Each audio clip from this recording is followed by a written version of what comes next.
Good morning, Bitcoin warriors, and welcome back to the Gem of Crypto, episode 1002, 1102. I'm about to forget a whole 100 episodes. Today is Friday, May 26, 2023, and I'm King, also with a very special guest here, JP Bear from MiningStore. We'll be introducing shortly, and we're not going to be doing a lot of top stories today, mostly covering Bitcoin mining, how-tos about it. This is actually a part two of you saw JP on before.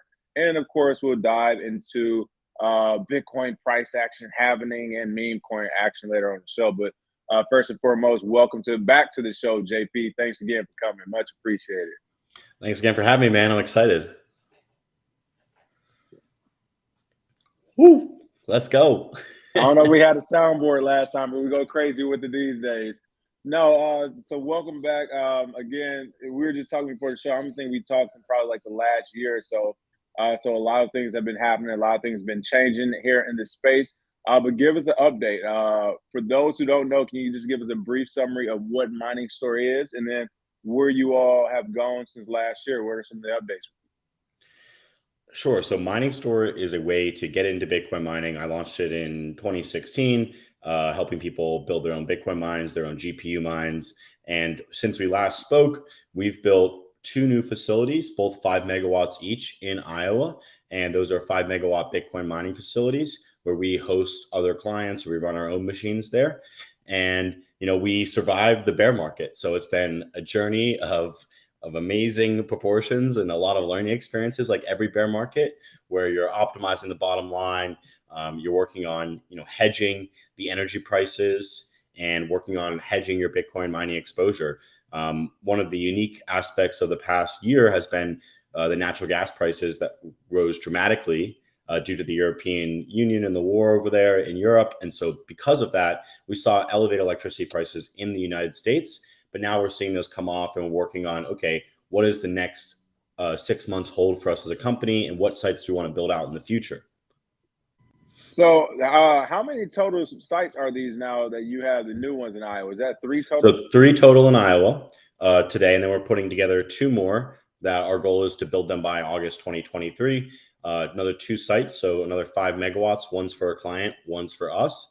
And then we have another 25, 30 megawatts of sites in the pipeline, all right next to the substations. So we're not doing 100 megawatt massive sites like some of the public companies. We're doing more smaller 5 megawatt sites that are quick to get up and are all done with modular infrastructure or mining containers. Okay. So really quick, want to give some shout outs out there. What's going on? Wisdom Bars, Alapio, JB, Smitty Farms, Kimberly, Chris, Minka, Price Cobbs. Welcome back, everybody. Welcome to the chat. I know everybody's going to be slow coming in since we've been missing this week. Of course, the Bitcoin conference is going on. Bitcoin Day's been down there, but we have a special guest instead. So kind of going on along with that of how you're becoming more modular for your Bitcoin mining facilities. Are you going to keep them all for the most part in Iowa, or are you going to look at different locations? I remember you talked about like a location scout last time, and you were considering possibly Texas. We've seen some of that regulation change. So what are your thoughts on different areas or places like Texas? So I think Texas, has a great opportunity for miners, and there's obviously 2,000 megawatts of Bitcoin miners here in Texas. But what the problem is some of the regulatory components that you've seen were already really concentrated in Texas as a Bitcoin mining industry. And now they're starting to change up the demand response market and how miners can get paid from demand response. And so for us at our new facilities in Iowa, we're focusing there because of 2 reasons. One is it has 2 power markets, both MISO and SPP. So Texas is an ERCOT power market. In Iowa, there's MISO and SPP. So it gives us diversification on the power markets.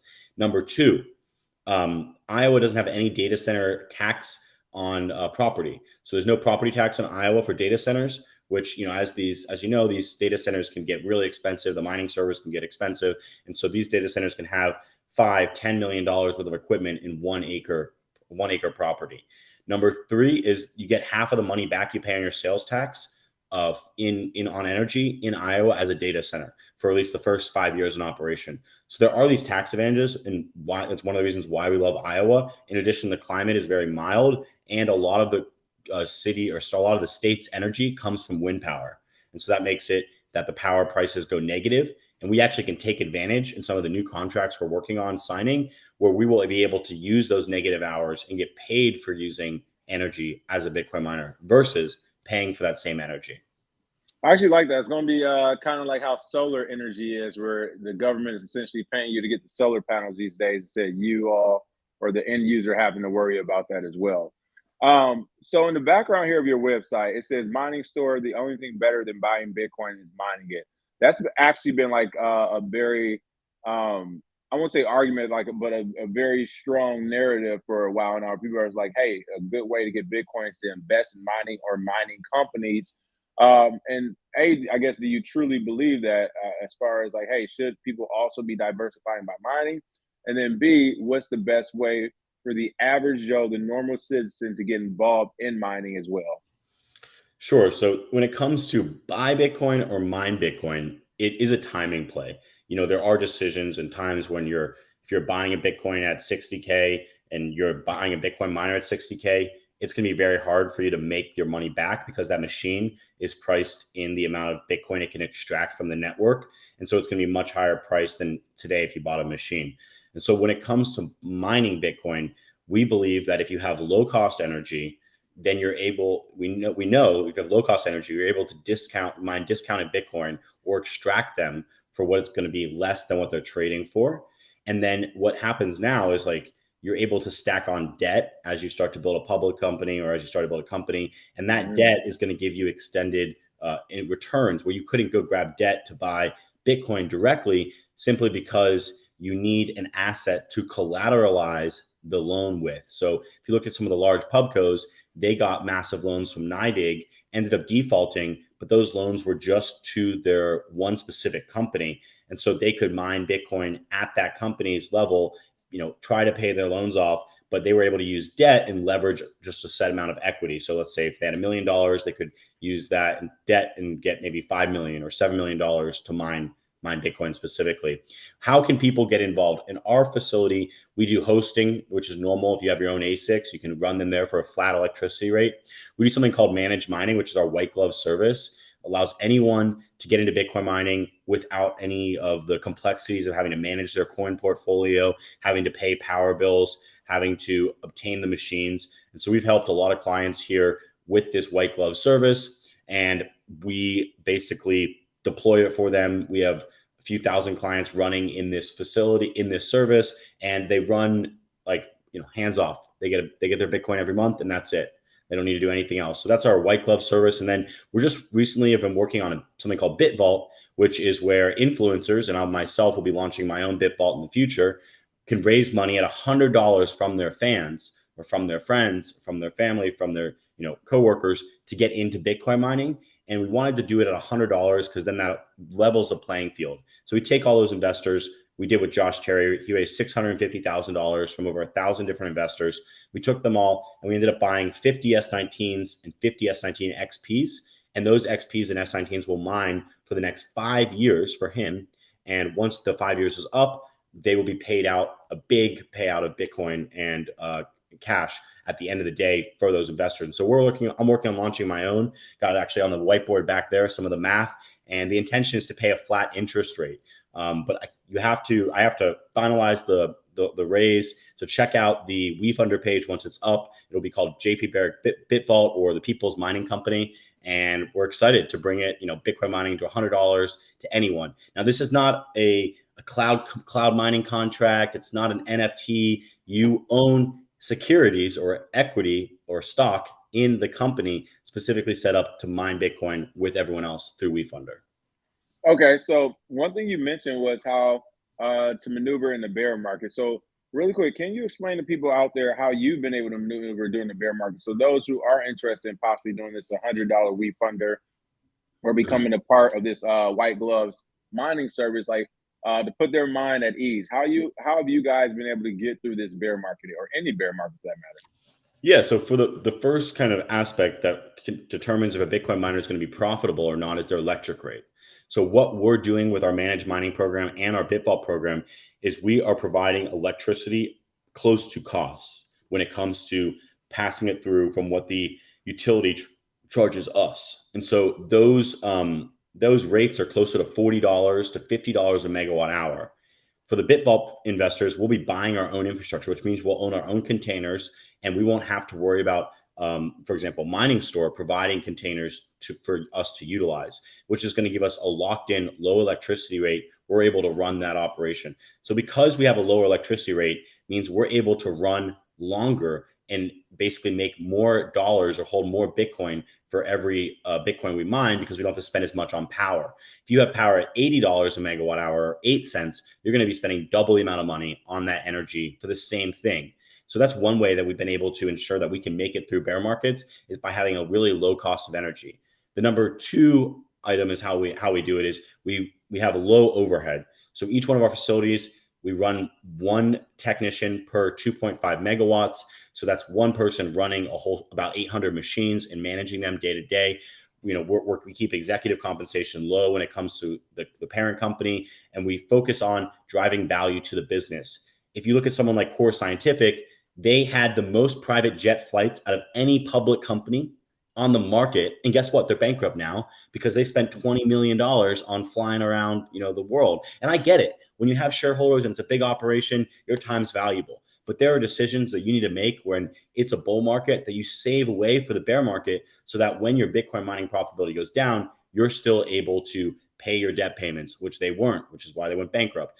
Do those things that are necessary to continue to run a business. So we focus on not only hedging our profitability, you only can do that for maybe 90 days in Bitcoin mining, but also energy prices, ensuring that they're extremely low and that our overhead is really low. And so in the BitVault, it's all defined. In managed mining, everything's defined, the fee structure, what we're taking.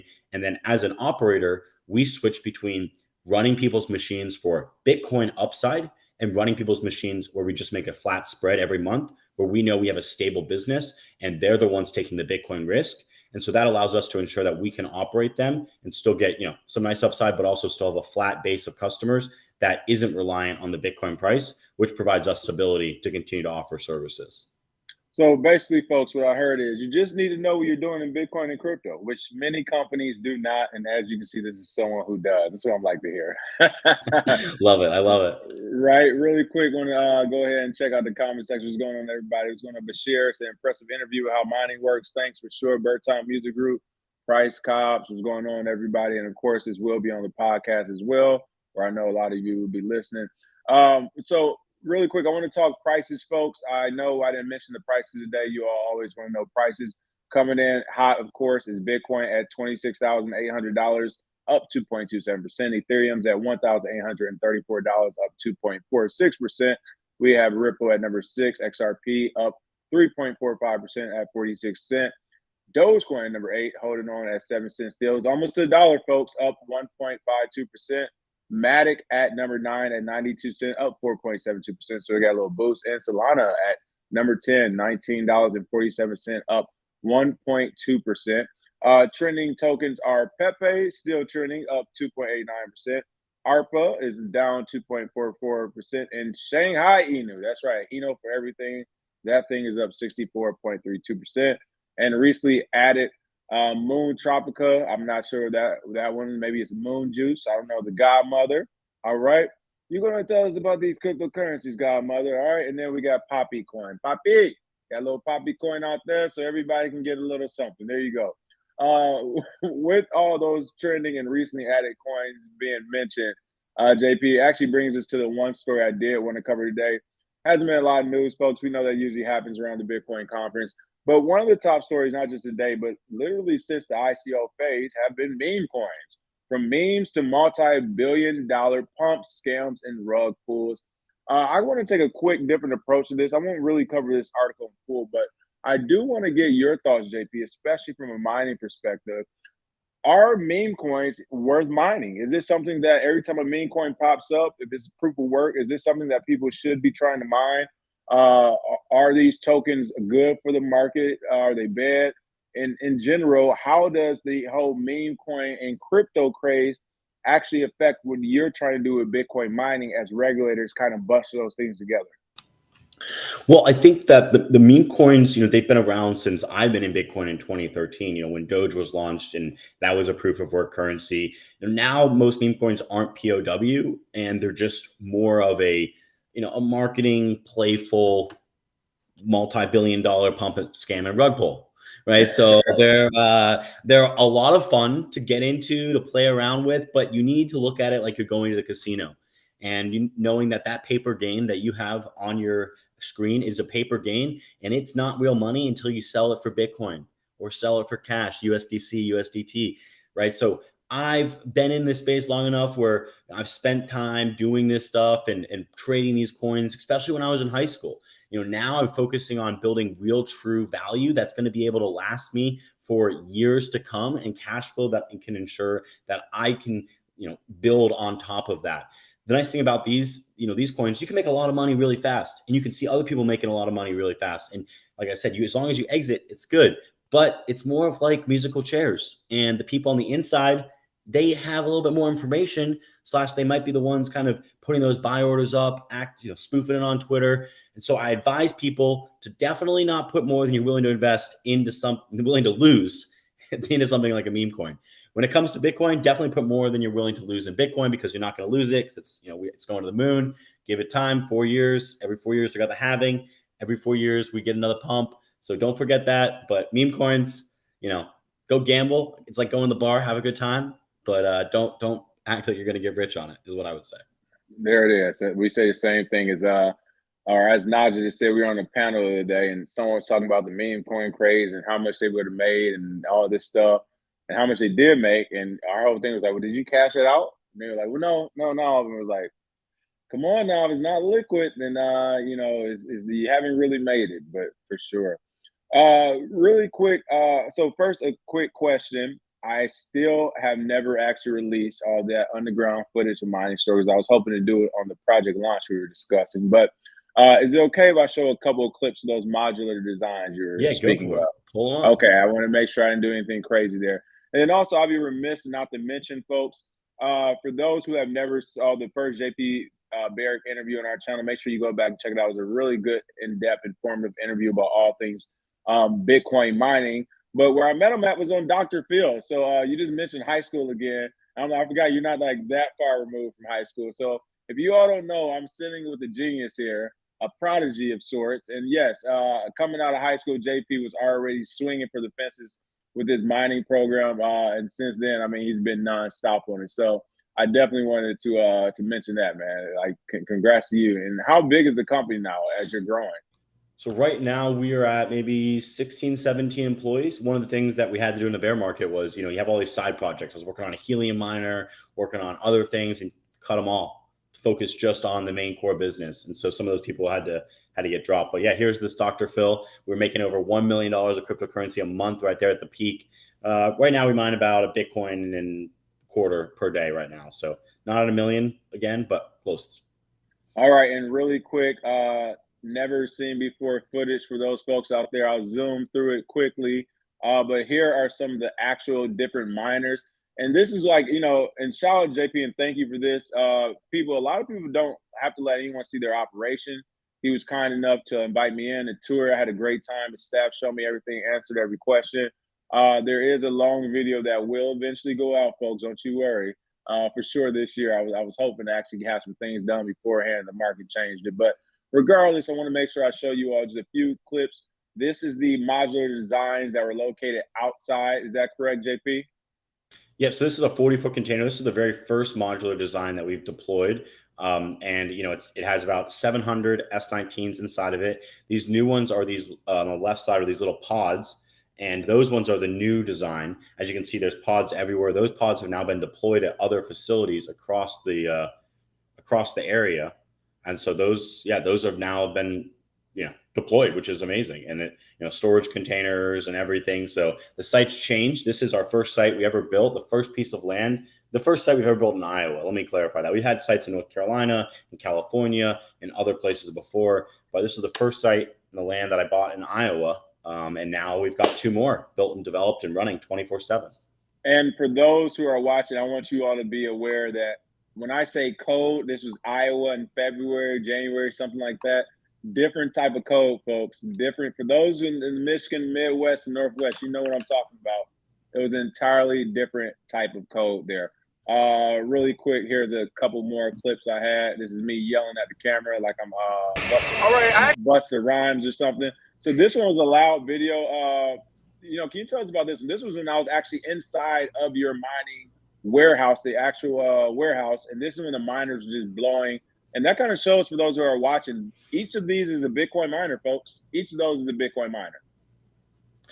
Exactly. So each one of these is a Bitcoin miner, and this is called a hot aisle. So we use a hot and cold aisle separator, which means that we have the ability for the air from one side where it's colder, it might still be the summer air during the summer, goes through the machine and goes out the backside. The intention is that it's a sealed compartment so that the hot air doesn't recirculate back into the same area where the cold air was. So as you can see, we have these massive exhaust fans. We've now actually upgraded those exhaust fans. And right now, as we speak, we're raising the roof on that hot aisle to be another 6 feet high so that we can get more airflow in there because we expanded the facility and added more machines there. You can see the massive electrical conduits going over the top there. Those run down into these black PDUs, which then get plugged in, and that's where the servers plug into.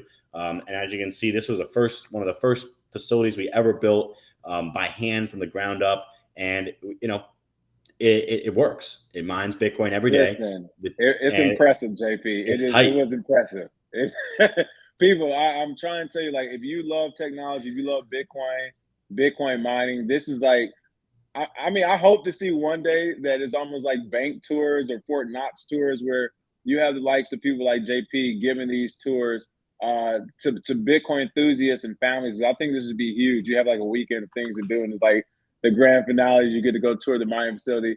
People, it was literally like I was a kid in the candy store. I loved it. So I definitely want to say, shout out to you again, JP, and thanks for allowing me to do that. That was pretty awesome there. Of course, and I can actually share my screen and show some of for sure. the new ones. Yeah, the new sites and kind of show you what those look like. So I'm gonna pull up our St. Anthony. This is one of our sites here. This is the 2 pod strings and the work trailer we have here, and right next to that substation at one of our facilities. And then you can kind of see, if we look at these videos, what that's going to look like. So you see you have the transformers, the pods, just nicely set up. And these looks like they're just getting started. They didn't even have the end caps on yet. So they were still, getting there to start running. But this is what the inside of those new machines look like. This is right during construction. So you can tell that they're like working on the top here. This is where the energy goes through. And these electricians are working on this, but you have the machines that stick on the shelves. And then kind of at the end of the day, let's see if we have photos or videos of them being full. This is some of the groundwork coming in, some of the transformers. This is what's the inside of those green boxes look like. So it gets pretty industrial scale out here. And it's always a fun time, building and seeing these go up. So super excited to show you guys. And if anyone ever, wants a tour, we definitely give tours if you're out in Iowa, and we'll be happy to show you around the facility or the facilities. People, it's awesome. It's worth it. No offense to Iowa, but I mean, this is literally the best thing cooking in like 60 miles either direction. You might have to restart your camera, JP. You froze just now when you did. Can I click back on? Okay, let's see. No problem. Let's see if I can get you back. Yeah, folks, it's literally one of the best things that's happening in Iowa. It's the best show in town. It's a great time.